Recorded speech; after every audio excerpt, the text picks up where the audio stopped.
Today on Locked On Canadiens, we have an updated mailbag, sort of a makeup mailbag for the one that we missed on Friday, with all your Habs questions. And that's coming up in just one moment here on Locked On Canadiens. Locked On Canadiens, your daily podcast on the Montreal Canadiens, part of the Locked On Podcast Network, your team every day.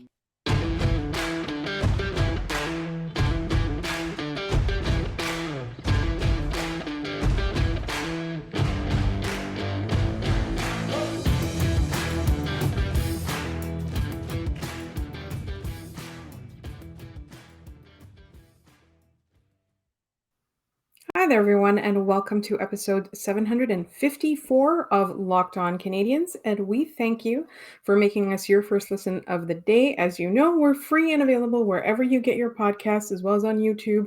And we're so grateful to all of you. We're nearing the end of the year, and we can't believe what a year it's been here. My name is Laura Saba, also known as the Active Stick, and I'm not joined, as always, by my wonderful co-host, Scott Matla, who is still stranded and cannot get home.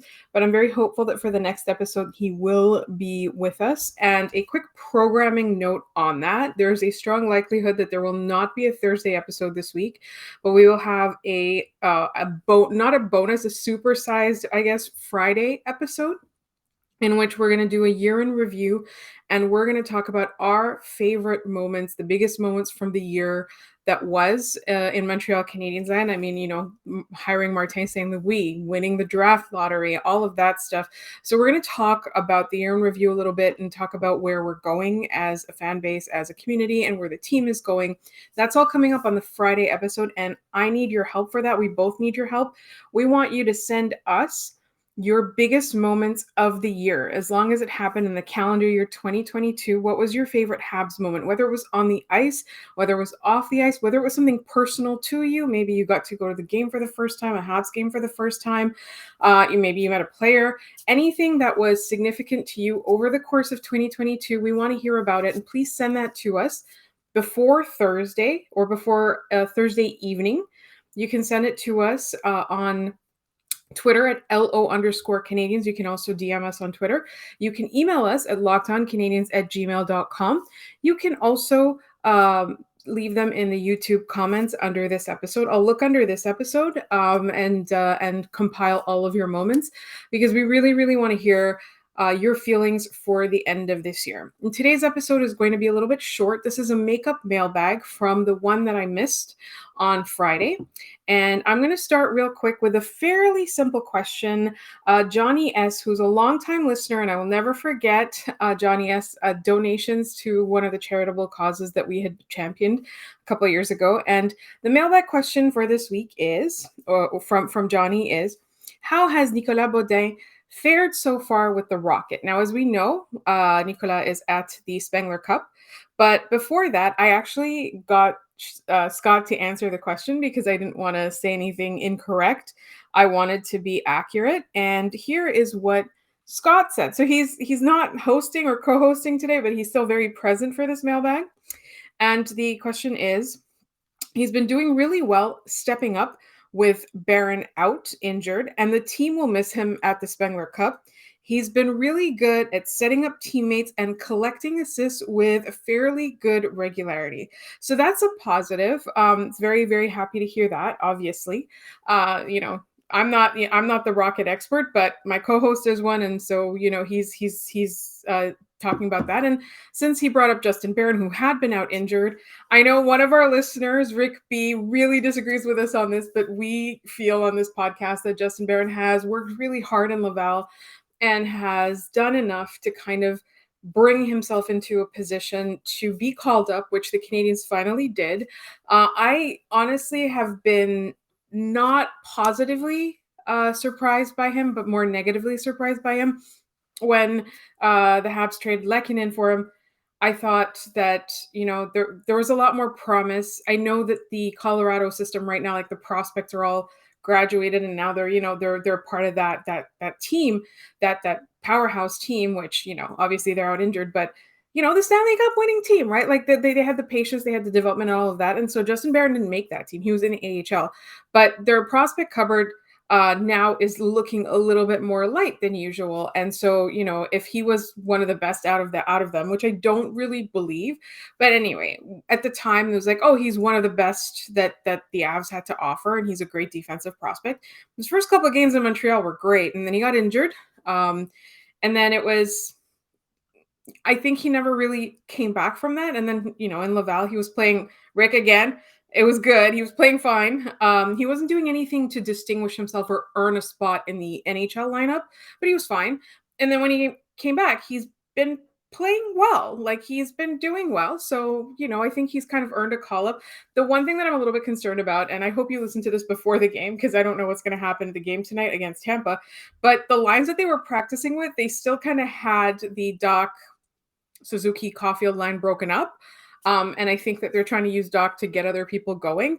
And I know there's a lot of opinions on, like now it's time to kind of really make Doc become the center he's supposed to be because the Canadiens aren't winning games. So there's no point in kind of having that one line that really is the only line that is able to truly consistently generate offense and kind of use Doc's strengths to improve other areas of the lineup, maybe showcase Duran a little bit. So I'm still torn on that. I want to see a few more games from the Habs and from Marty to kind of really make my decision on that. But all of this to say, like, think of this as a mini preview of the game tonight of sorts.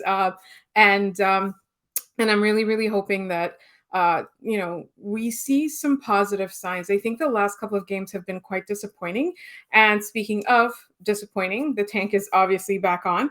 So for, I believe, basically until the next draft, like our focus is going to be on trades, whatever we hear about the trade market. We don't want to trade in rumors. We're not going to make up any rumors, but if anything comes out from a reputable source, if there's smoke, there's fire. If we hear from reputable sources that somebody's interested in a player or anything like that, or Kent Hughes is in talks or whatever, or even if we have ideas of how trades should go, or you guys have ideas of how trades should go, we'll be covering that in the first half until the trade deadline. And then we'll also be having our draft previews. It's time now to start looking at the next draft and looking at who the Canadiens could pick. So we're going to have a lot of fun guests and we're going to talk prospects, and that's all coming up in sort of the second half of this season. I think we kind of got derailed a little bit from that conversation when the Habs were winning games and we were having positive things to talk about. But now that it's kind of, they've gone back down now. I believe they're seventh worst in the NHL again, which is where we kind of thought they would end up. I think that it's time to now focus on the future. So we're going to be talking all about trades. Again, we're not going to make up any rumors, and we're not going to be indulging people who trade and made up rumors that are baseless. But reputable sources talk about it. We will cover it here. And we'll talk about, the return and everything like that. In the meantime, I have some more mailbag questions coming up, and that'll all come up in just 1 second. But first, this episode is brought to you by BetOnline. BetOnline.net is your number one source for sports betting info, stats, news, and analysis. You can get the latest odds and trends for every professional and amateur league out there, from pro football to college bowl season to basketball and the NHL. We've got it all at betonline.net. And if you love sports podcasts, you can even find those at BetOnline as well. We're always the fastest and easiest way to get your sports fix and your betting info. Head to the website today or use your mobile device to learn more. BetOnline, as you know, is where the game starts. And where our game starts is I'm going back to the mailbag, and I want to thank everyone for asking so many good questions. There's a couple of questions that I'm going to answer myself, but I'm also going to bring Scott in as well in our year-end review, because I mean you can tell from this question that it is going to come up in the year-end review. And this is from Emric, and the question is, who's for you the most surprising player in terms of player development and exciting to watch this season? For me, it's Arbor Jacki. I've listened to his episode on the Raw Knuckles podcast, and this kid is so down to earth. He's got so much potential. We here love the Raw Knuckles podcast. I mean, we might not agree with everything that Chris Nyland says or does, but the guests are amazing. The interviews are really good. And yes, Arbor Jacki, amazing on that show. I think for me, I would say that as well. I know there's people that were observing him a lot more closely in the OHL, and they are not surprised. But I thought that he not that he was unskilled in any way. I didn't think he was a one-dimensional goon in any way, but I didn't think that he was this skilled and he would be this effective in the NHL at the NHL level. I love that. I was thinking as well about Richard, and I have to defer to people who are more prospect oriented or rocket oriented, but that was also a really nice surprise this year. And I think, you know, uh, there hasn't been a whole lot about the Rocket that you can convincingly say has been promising. Like there's been a lot of faltering, there's been injuries, there's been all kinds of stuff. So I think for me, Richard is the Rockets. Richard is a good surprise for me. And that's a great question from Emmerich. And I will ask Scott this question in our last mailbag / year end review of the season. And so this question is from Chris H on Twitter. If Scott dies and you can pick anyone else as a co-host, who would it be? So I want to provide a bit of context. Nobody's wishing death upon Scott, but when it started, like the warning started about the weather in Buffalo where he lives, he was thankfully able to get out. Now he can't get back in, but he was able to get out of Buffalo, thankfully. I jokingly said, please give me mailbag questions in case Scott dies and I need help. And, obviously, thankfully, for good reasons, I need help because Scott is safe. And so I was thinking about who I would want as a co-host, and this is like shameless pandering to one of my friends, but Jay Foster of Locked On Blue Jackets, who you will be familiar with because he's been on the show. And so I think he would make a great co-host, mostly because he and Scott are basically the same person. You can't say you've ever seen them in the same room at the same time. So I think that would be one. And I really my dream co-host for anything would be Allison Lucan, who is currently of obviously the Too Many Men podcast. If you listen to that, and if you don't, you should. And obviously of the Seattle broadcasting team. I think Allison is amazing. I think we have a great rapport. I think she is so easy to talk to. I think she explains everything so well. So she's one of my dream co-hosts as well. And I was thinking about, who else would I want? And Erica Lindsay Ayala. She was on our podcast. It was her idea. We had a squad cast before the Canadian Seattle game a couple of weeks ago, and she's just so filled with so much joy and energy. She literally makes me happy just by being on a podcast with her. So I feel like my life would be very happy if I had Erica as a co-host. And we're going to ask Scott this as well. Like, if I died, who would he want to be hosting with? That would be fun. So some of these questions came from, obviously, it was just before Christmas. So Jim, our friend, Hockey in Ottawa, everyone is doing, what does X team want for Christmas? And he said, let's flip it. What's the worst hockey move each Canadian team has done that deserves a lump of coal? Okay, so this one is a bit rough because I think that some of them are sort of off ice things. Like, for example, the Vancouver Canucks have made a lot of weird decisions on the ice, but the lack of transparency about the Rachel Dory dismissal and the way that they handled it, and now she has like grounds for a human rights complaint against them. I think that that's probably a really bad move. Like, if she wasn't good at her job or whatever, and again, we weren't there or anything like that, but if they weren't happy with her performance or she wasn't good at her job, they could have let her go without the emotional bullying that she's accusing them of, the emotional abuse that she's accusing them of. So that to me is, that's a bad move in my mind that the Vancouver Canucks made that deserve a lump of coal. The Edmonton Oilers, obviously, with signing. Oh my God, now I can't remember his name. Oh my God. You know who I'm talking about.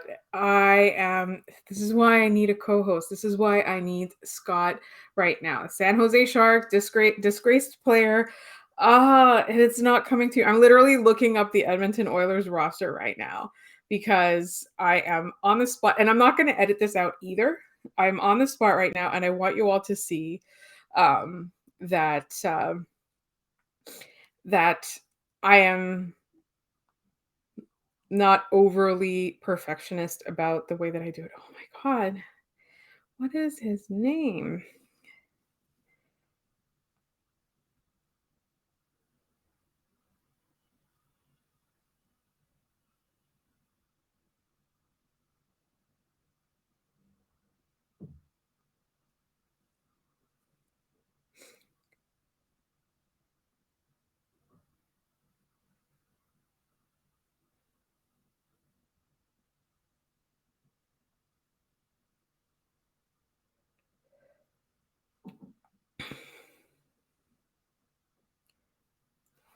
I think for the Edmonton Oilers, it would be Evander Kane for obvious reasons. I'm not going to get into it. And I think that one's pretty clear. I think for me, the Toronto Maple Leafs, I can't really be objective about them.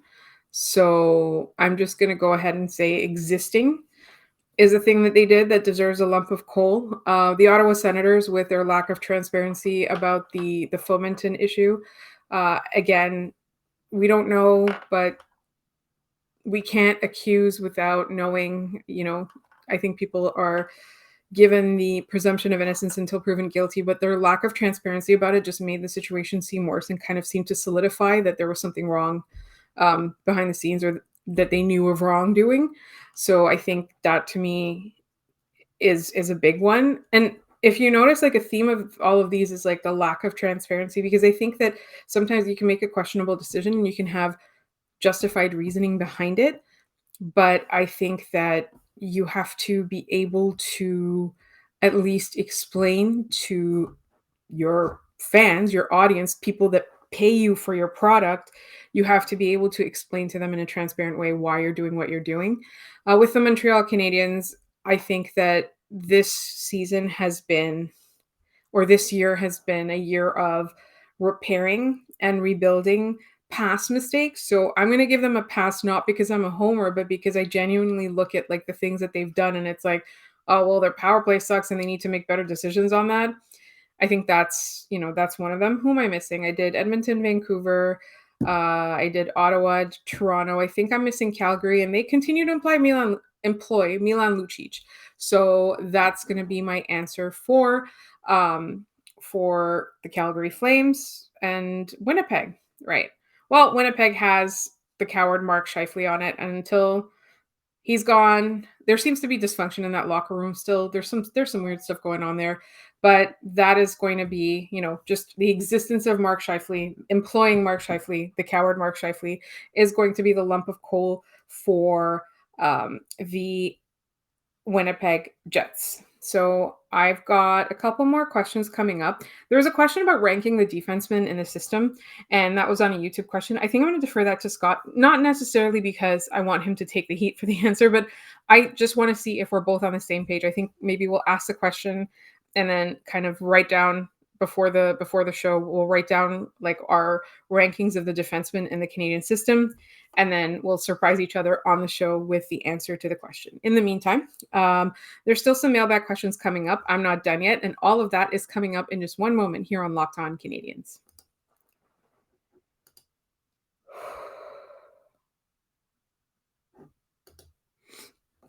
All right, so let's go through some more questions that we received.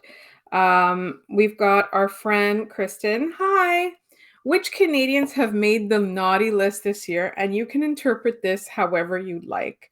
Um, I um I'm just gonna say Joel Edmondson, and then you can interpret that however you like. And then we've got a question from Boondoggle. Mailbag. Why does Slaf seem to get benched so often while bums like Dadonov still get regular ice time? Let the kids play. Slaf should get a stint on the top line. No way he could be worse than Anderson. I agree that there's no way he could be worse than Anderson. Anderson is not really contributing a whole lot to that top line when he is being put there. I know why they do it. I also know why he keeps getting benched, is because you can be as modern of a coach as possible. If you grew up in the old school system, and as much as you want to let people play and allow them to make mistakes, there's something about that old school mentality that creeps in, and he gets benched when he makes a mistake because coaches cannot help themselves. Like, I think you really have to work hard to break yourself out of an outdated mentality. And it is hard. It's rough. Like, I don't envy Marty at all, but it's definitely the reason. Like, I think it's just old school. Like, I don't think that they're trying to bring him down or anything like that. I think it's just like instinct that like you bench the younger players, the rookie players when they make mistakes. And as much as he's been better about it with everyone else, I think he's also not that bad about it with Slaf, but like you can sometimes see like it's like it really looks like old school mentality has crept in and he hasn't been able to kind of evolve past that. Unless someone else is making those decisions, right?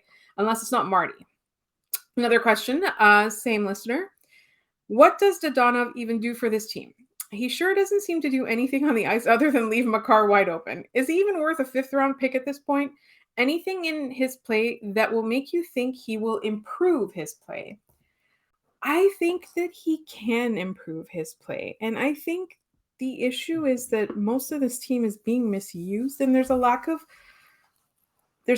talent that they can be played alongside. And I think a player like Dadonov is definitely one of those where you have to be in the right situation in order to be able to produce and succeed.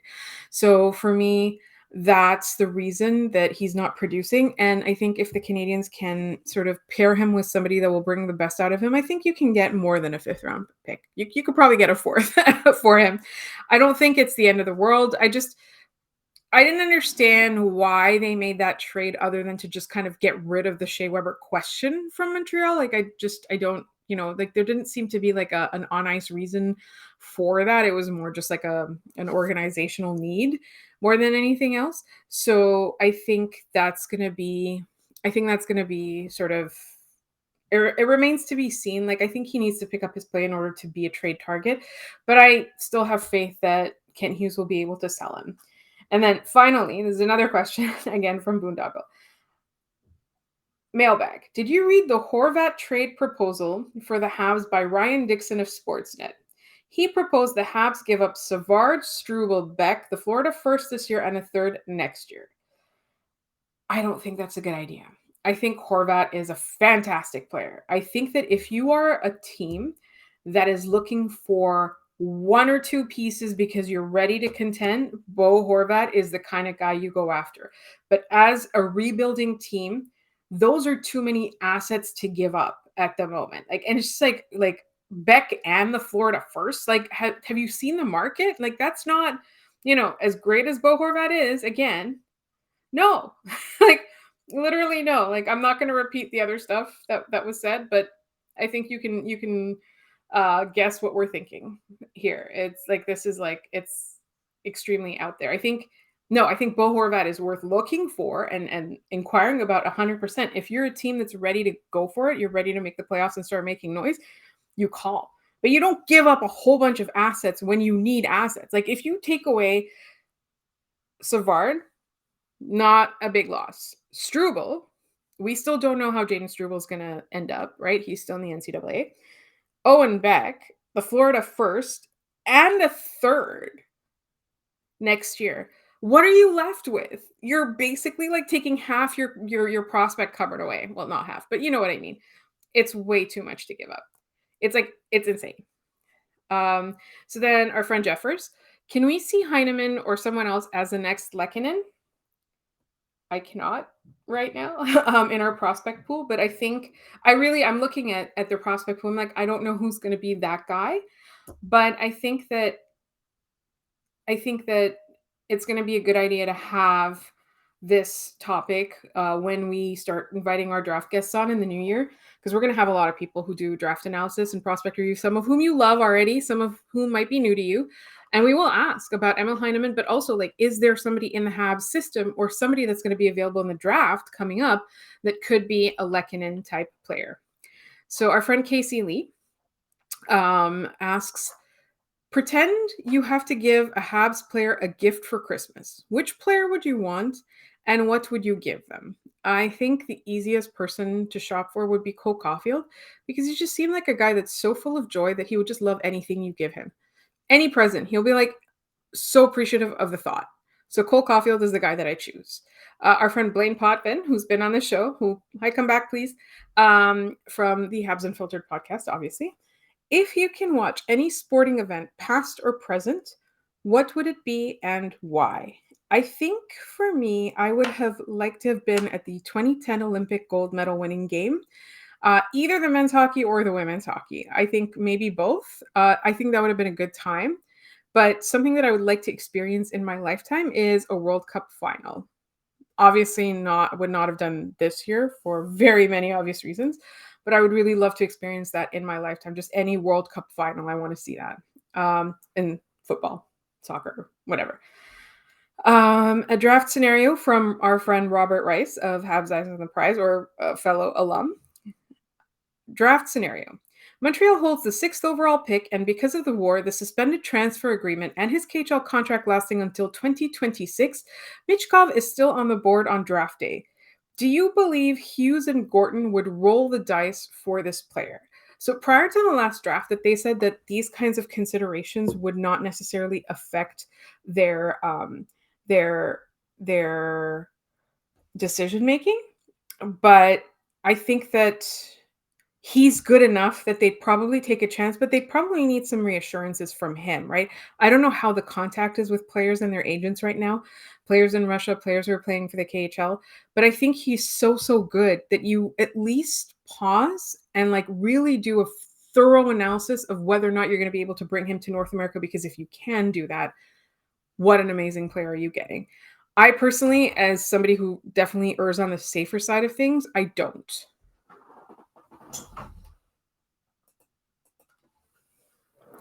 Like I wouldn't do that as somebody who tries to, tries to play it safe. I'm a little bit more conservative, but Hughes and Gorton are a lot more bold. But I don't think that they would do it without doing their homework.